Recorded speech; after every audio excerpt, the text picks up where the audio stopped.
आपके रिजल्ट्स के लिए कोई और ज़िम्मेदार नहीं है, ना आपका कोच, ना आपका ट्रेनर, ना कोई सप्लीमेंट, बस आप ही उसके ज़िम्मेदार हो। जो बंदा एक्सक्यूज़ेस बनाता है उसके पास कभी रिजल्ट्स के लिए टाइम नहीं होता है, और जो बंदा रीज़न्स बनाता है उसके लिए कभी एक्सक्यूज़ेस के लिए टाइम नहीं होता।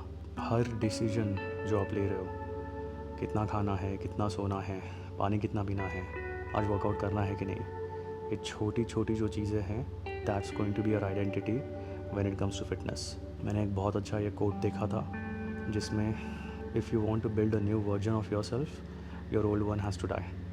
एंड ये एक्चुअली फैक्ट है। अगर आपको एक नया बॉडी, नया फिज़िक बनाना है तो आपकी जो पुरानी आदतें हैं वो आपको उसको डेड करना ही पड़ेगा, उसको आपको भूल जाना पड़ेगा। Otherwise it's not going to be an easy task for you in the future. और जब तक आप कंफर्ट लेवल के बाहर नहीं आओगे, it's going to be very difficult for you. अगर आप कंफर्ट लेवल में हो तो आपको प्रोग्रेस नहीं दिखेगा। आपको थोड़ा कंफर्ट लेवल के बाहर जाके बहुत सारी चीज़ें करनी पड़ेगी, तो ही आपका प्रोग्रेस एक लीनियर वे में आपको दिखते जाएगा। अगर प्रोग्रेस लीनियरली आपको नहीं दिख रहा है तो भी चलेगा, बट पॉइंट इज़ आपको वो कंसिस्टेंसी के साथ आगे बढ़ते ही जाना है। Alright, so first set is going to be lat pull down. इसको हम थोड़ा पहले वार्म अप एक सेट लेते हैं। मैंने ऑलरेडी 2 किया है और ये थर्ड मेरा वार्म अप रहेगा, and then will just go directly hit the heavier one.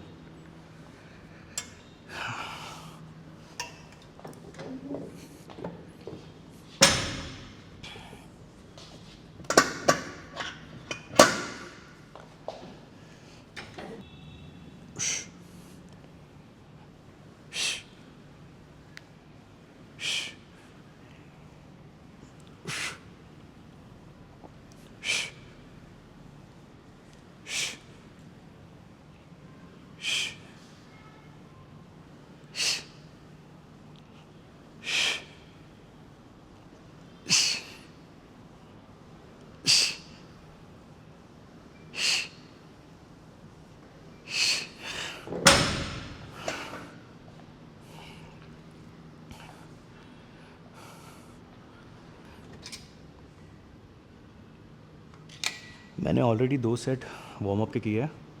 Now we will directly start with the main working sets. मुझे बहुत अच्छा लगता है जब मैं डायरेक्टली स्टार्ट करता हूँ लैट पुल डाउन से। आई डोंट नो, वो एक फीलिंग रहता है, you know. So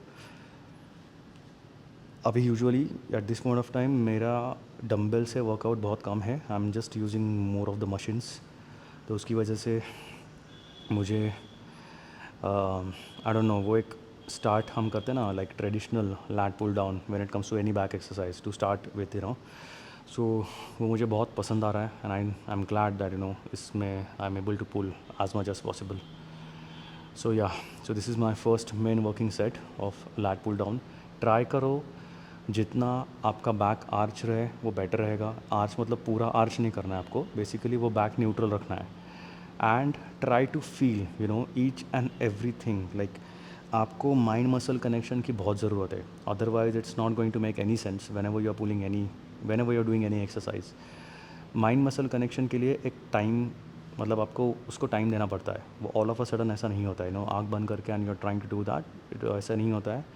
give yourself a lot of time and I think everything should be all right. But इसको एक्सपीरियंस लगता है, एंड इतना उसमें कुछ रॉकेट साइंस नहीं है। Understand what you are doing, which muscles you are going to activate while doing this particular movement.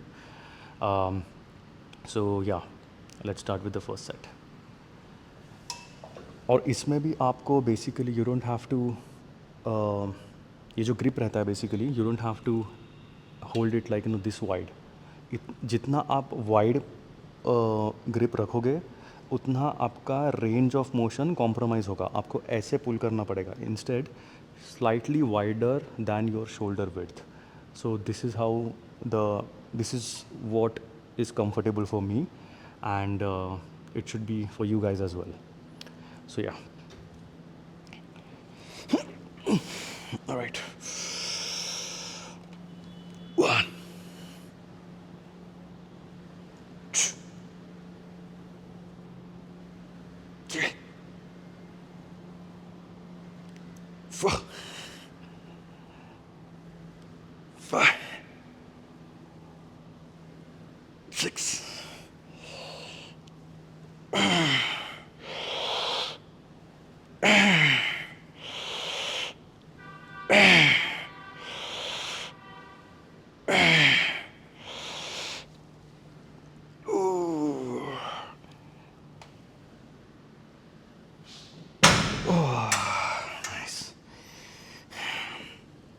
एक पूरा हफ्ता वायरल से डाउन था and this is the reason ये वेट मैक्सड आउट नहीं है.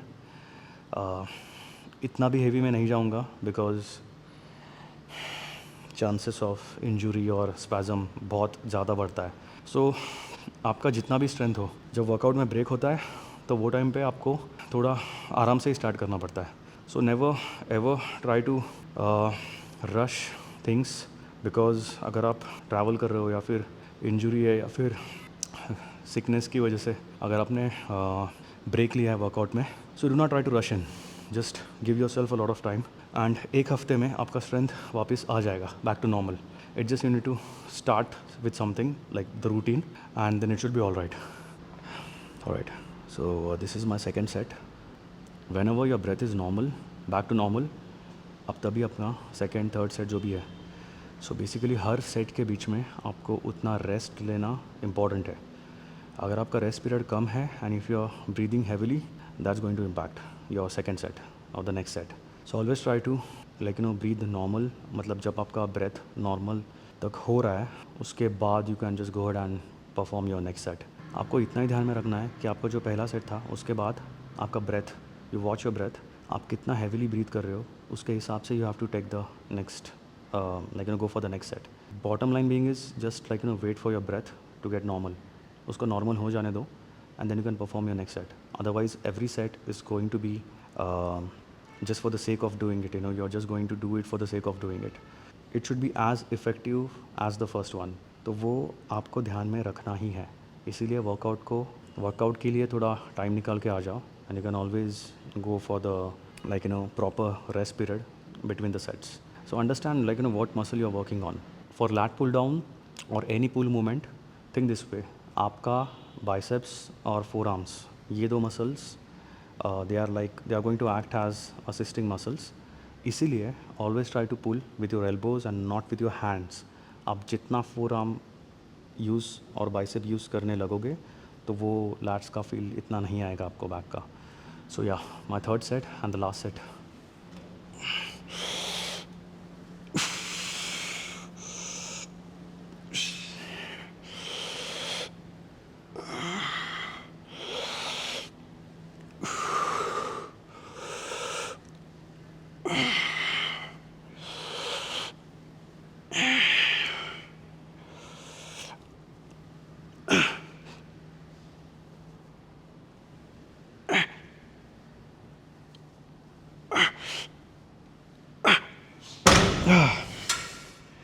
Just thought of trying to get the actual failure, which I think I got. So yeah, done with the lat pull downs right now, and we are going to do the seated cable rows.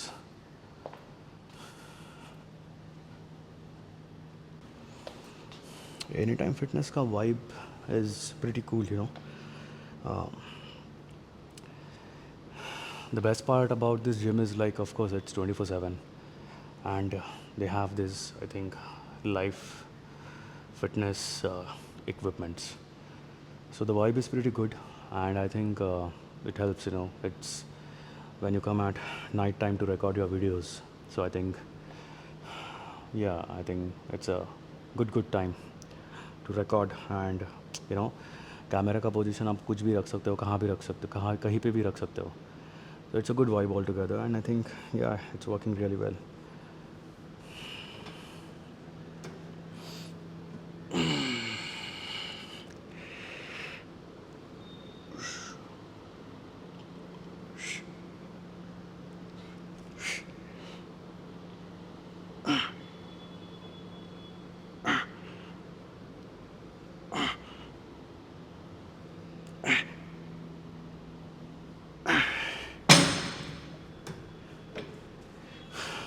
Every day is going to be a new day. और आपको यही ध्यान में रखना है कि आपको दूसरे तीसरे दिन के बारे में सोचना ही नहीं है. आज का सोचो, आज मुझे एक ये वर्कआउट कंप्लीट करना है, आज मुझे एक मील कंप्लीट करना है, आज मुझे मेरा वाटर इनटेक कंप्लीट करना है, स्टेप्स कंप्लीट करने हैं। ये सारी चीज़ें जब आप ध्यान में रखोगे और हर दिन के साथ चलोगे, तो I think that discipline is going to be maintained. और अगर डिसिप्लिन नहीं है तो वो डेवलप होगा over the period of time. इसीलिए एक एक बेबी स्टेप्स ही आपको लेना है। If you try to take a leap of faith, that's not going to help you. वो टेम्प्रेरी रहता है फिर, and then you will always have to rely on the motivation. So now eight this point of time मेरा motivation level बहुत कम है because of the viral के बाद ये पहला वर्कआउट है, और वो भी मैं रात को 2 बजे कर रहा हूँ। तो पॉइंट क्या है ना कि you just have to go and do it. I think that's the deciding factor, and that's going to be something which is going to change your perspective towards fitness or anything in life. This is what I feel. So जो भी आप workout कर रहे हो, आपको यही ध्यान में रखना है कि आप बस जाके वो एक स्टेप ले रहे हो।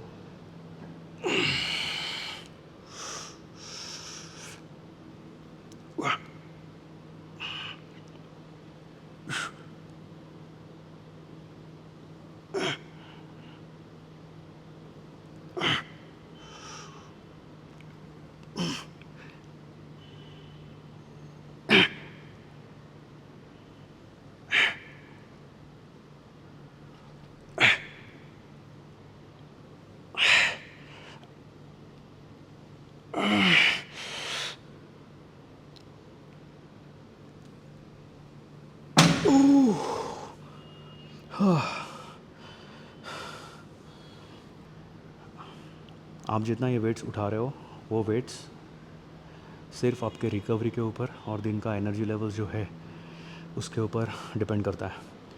That's the reason every day is going to be a different day.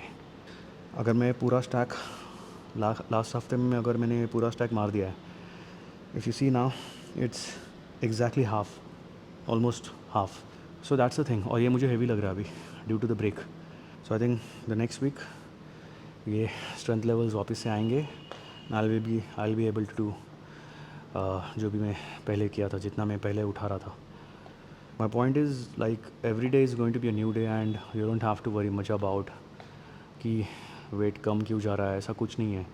वो दिन का आप फेलियर देखो।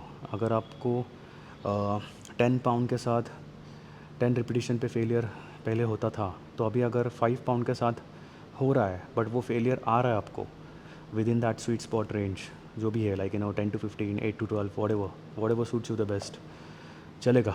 You don't have to worry much about it. But then आपको ये भी ध्यान में रखना है कि वो स्ट्रेंथ लेवल्स आपके आने वाले हैं वापस। तो don't try to focus more on that part. It's going to be easy.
Barbell bicep curls कर रहे हो, मतलब फॉर एग्जांपल एक थोड़ा सा कंट्रोल चीट ठीक है when the weight is heavier, और उसको इतना भी आपको चीट नहीं करना है जहाँ पे आपका फ्रंट डेल्टॉइड ज़्यादा वर्क हो।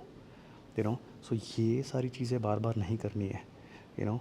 आप जितना सो दिस इज़ जब आप ऊपर से नीचे जाते हो that is eccentric and this is concentric.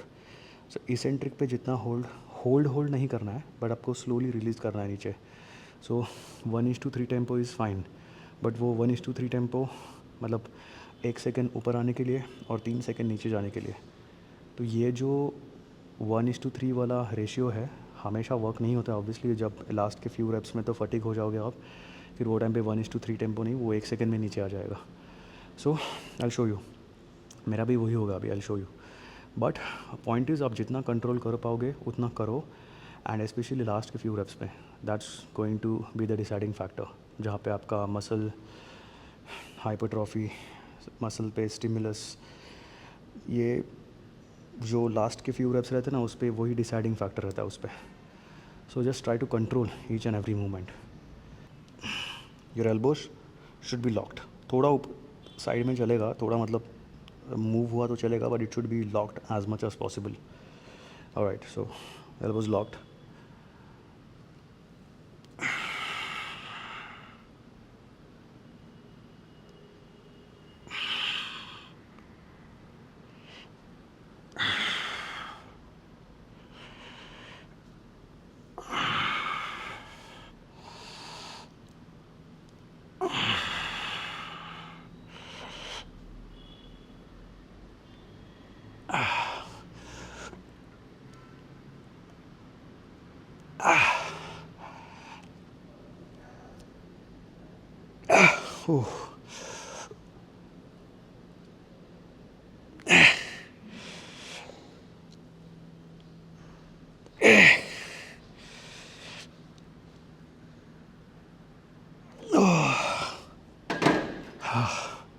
देखा, एंड में 1:3 टेम्पो नहीं पॉसिबल है, but try to control as much as possible ताकि पूरा प्रेशर बाइसेप्स पे आ जाए.